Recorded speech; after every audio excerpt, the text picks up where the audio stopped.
Your industry is AI ready, are you? Welcome to Wappnet Tech Talk. I am Kishan Patel, CTO at Wappnet Systems. With me, our solution expert, Dhruv. So today we are going to talk about a buzzing word in the AI world is AI agents and autonomous workflows. So welcome, Dhruv. Hi, my name is Dhruv and I'm a AI strategist and solutions architect at Wappnet Systems. So let's start our today's podcast and let's talk about little bit basics for our audience that's hearing the term AI agent. So what exactly is it and how it is different from the ChatGPT or other normal workflows, automation workflows? Okay, so let's start with agent first. So what are agents for a layman? Agents are someone who does a particular work for you. For example, you have a licensing agent. What will he do? He'll gather some documents from you, then he'll file some forms, and then he'll just apply for the license and get you the license. Now let's add the artificial intelligence here. AI agent is something that will do a particular task for you that a human would also be able to do, but would spend some time, and the man hours will be required to fulfill the task. AI agents will enable you to do different kind of workflows. It can make the decisions for you, and after that, act. Yes, I am putting the emphasis on act because that's the main part where it does not have to answer your questions, but actually do the actions according to your workflow, your requirement. Okay, so technically, how do these agents works and how they think behind the scene? See, all the AI agents are powered by LLMs and some rule-based technical side of things. But these LLM agents are typically, in 2025, they are trained to use different kinds of tools and resources from the outside world, which typically, a developer would have to configure it and, put some UI onto it. Here you can just in natural language you can just instruct the LLM to do certain kinds of things, and it will utilize these resources. And there are some memory involved. There are different tools involved, and web is also available to the agent. It will make some decisions. Here the intelligence is the key, and using this intelligence, the LLM can synthesize different kinds of responses for you. Okay, so basically we can say that now with these AI agents, everyone can have their own personal assistant. Yeah, of course. I have my own personal assistant, which I just come by and say, hey, what are the new emails that, or any bugs popped up in this entry, and it will just give me the summary of the entire overnight. Yeah. Okay, so let's talk about real world scenarios. How practically these AI agents are being used in the industry nowadays? Yeah, so firstly, let's talk about the developers. See, the rise of AI agents have benefited the developers a lot. In our Wappnet systems, I can see that almost everyone is utilizing the AI agents and it has improved their efficiency. One developer who was able to code some of the modules in weeks can now complete it in some mere hours. So that is a very big accomplishment for AI. Here you see the AI is not replacing anyone. AI is emphasizing on the efficiency and productivity of a person so that he can focus on other tasks or maybe have some more in his bucket. Now, in the industry, I can see that AI agents are being booming in the customer support, sales as well, and HMRS, DevOps, all of this kind of stuffs where automation is very much possible, but the intelligence is required for the dynamicness that is able to be added. Now let's see, like for example, in the customer support, there are a lot of people behind the screens. They are just answering the questions of the customers. But here, let's see if we power this part of the company with AI, then they will be able to serve the customers more rather than replace the manpower. Now it will be able to handle the triage tickets, and the ones that are complex, it will just escalate to the human. So here it's like it is a helping hand to the company rather than replacing the humans. Okay. Okay. So basically, we can apply these AI agents or these autonomous workflows or systems to any industry practically. Yeah, you can think of anything, healthcare. There is healthcare, it's a lot of scope in healthcare as well. Apart from healthcare, there are, automobile industries. You can see Tesla is like doing such a great work with AI agents even before the boom of LLMs and all of these things came up. Apart from that, you can also see in the law, it can be applicable in finance. Whatever you think, each industry can be powered by AI. It's like a helping assistant, which will be more decisive, and which will be available 24/7. That's the main thing. Okay. So, to improve the productivity for every employee in each and every industry, so what you suggest, like what should be their thought process for this? How they can adapt the AI in their mindset that they can improve their productivity using this stuff? See, improving the productivity mainly is focused on project delivery and task completion and all of these kind of things. So the main thing is you can just use the AI agents to help you understand the requirements of, say, your manager. Your manager just said some two three things like, hey, I want this, I want that. You can just go to the AI agent to get the entire context out of it and improve your productivity. You will be just sitting there figuring it out to yourself. But rather than that, you can just add an AI agent that will help you, guide you through the projects, your personal projects, which they are not available on the internet, but you have the code base. For example, Cursor is doing a great thing to understand your code base, as well as you can add the documentation of different libraries or tools that you are using. This will enhance the productivity a lot. You can develop a lot more than you used to do, and yeah, simple CRUD operations are basically done in a quick minute. Okay. Okay. So great. So let's talk about now the pros and cons of this AI agents and this AI technology. So, what are the risks and what are the big wins for the companies who are going to use these AI agents and autonomous workflows? Okay, so when we talk about AI agents, the big wins are actually very big.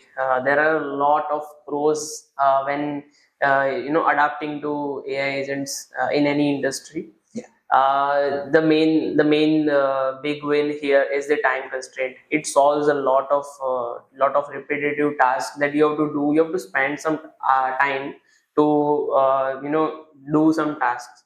AI agents will help you be more efficient at your work. And here the main thing is that it is not just about the time only. It's like these cost very less when developing AI agents. These are like one time investment, and other than that, they also are more decisive and available all the time, 24/7. It's not like humans are available 8 hours, 10 hours. But if you have some processes running, and you want any AI agent to just supervise, it will be available 24/7 to do that without asking for a break, or just it's always going to improve. But no, there are always the risks that need to be mitigated. uh, for example, LLMs are bound to hallucinate. If you have not grounded the knowledge very well, then LLMs will be hallucinating at certain points. When GPT-3 came up, people were facing a lot of issues with the hallucinations. They were asking something, and either it written some gibberish words, or it just was not enough. The response was not enough. But right now I can see that these things are very occurring very less. So there is always an improvement. Apart from that, you need to guardrail your AI agents. See, AI is trained on millions of data, so it's not like it knows everything according to the context. But so you need to put the guardrails and ensure that whatever it is generating, is always complying to the policies and everything. So yeah, there are risks to to using the AI agents, but always you can just mitigate them. Okay, so the guardrails, about the guardrails which you had mentioned. So most of the people or the companies or enterprises or small scales or mid scale companies, they are worried about their data, because privacy is a major concern in every country, Yeah. and they want to make sure like their data will be secured.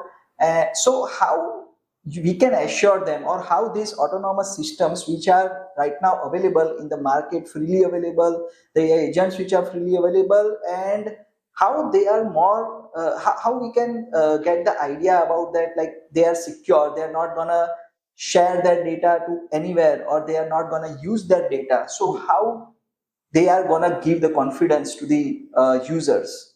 Okay, so for example, you are an enterprise and you are trying to adapt to AI, and you follow certain compliances like GDPR and SOC 1, SOC 2, Type 2, all of this. So the thing is, either what you can do is you can choose to use the service providers that also follow these particular protocols. Other than that, there are also options to just build the infrastructure from scratch from your on your side. See, Meta, Llama, and Google Gamma models. These kind of LLMs are not to the par at Claude and OpenAI 4.1 models, but still they provide very similar functionalities and they can be deployed on your own infrastructure. So you can choose which region, you can choose how the data is accessed, you can choose how the data is managed on your servers or on any other third-party servers. It's just about what you do and how you want to comply with the protocols. Okay, great. So basically, we can be assured that if we are going to use the standard tools available in the market, which are already built by the tech giants, we are assured that they are going to be follow all your country's Yes. compliances, GDPR or any other compliances. Yeah. One more thing, one question which came in my mind about the using the AI into the healthcare industry. So when we are talking about the risks, right, and here also the major come about the uh, patient's data, so the guardrails. So is there a requirement of a human, or we can make the whole healthcare industry autonomous? See, in healthcare industry, there are a lot of places where the physical involvement is required.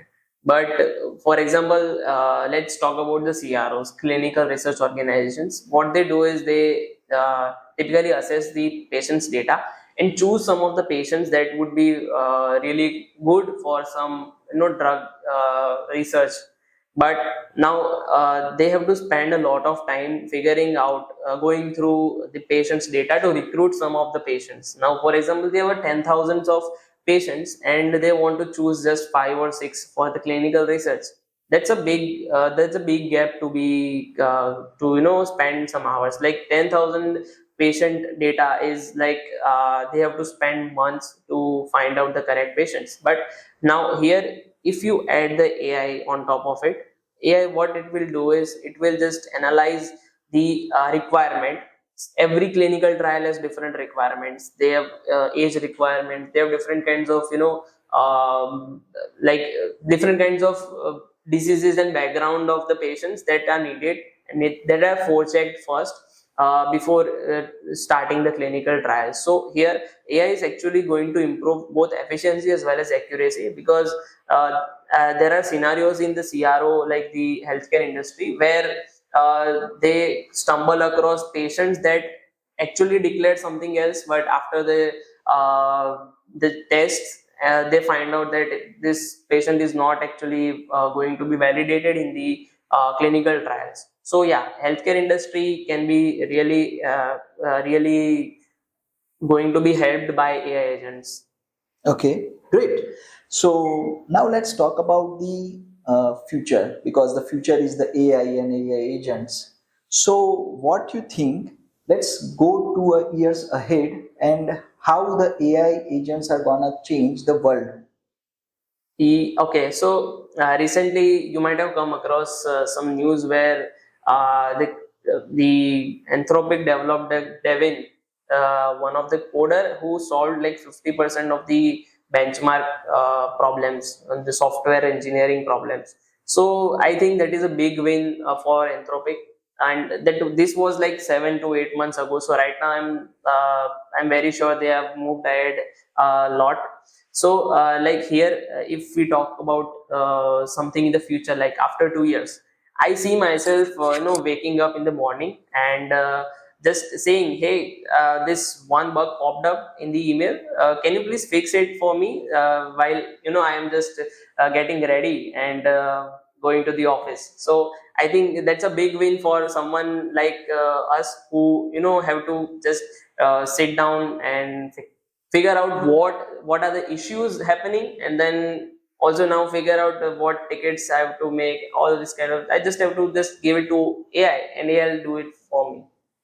Right. So basically, after 2 years, if let's say we are doing 5 things a day, we can start doing 100 things a day, might be. Yeah, sure. It's like you are there are 5 to 6 hands behind you, and it's doing everything for you.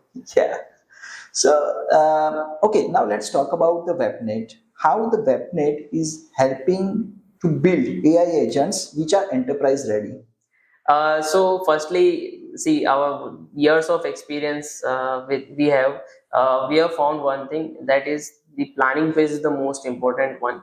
Clients come to us with their requirements and their vision, but what we first do is we do not start implementing their vision. We plan out everything, and after that we move on to the technical side. Now, no, when adapting to AI agents, the main thing here is the clarity. Clarity is required here, because the thing is, you can just come and say, "Hey, I want AI in my software," but what?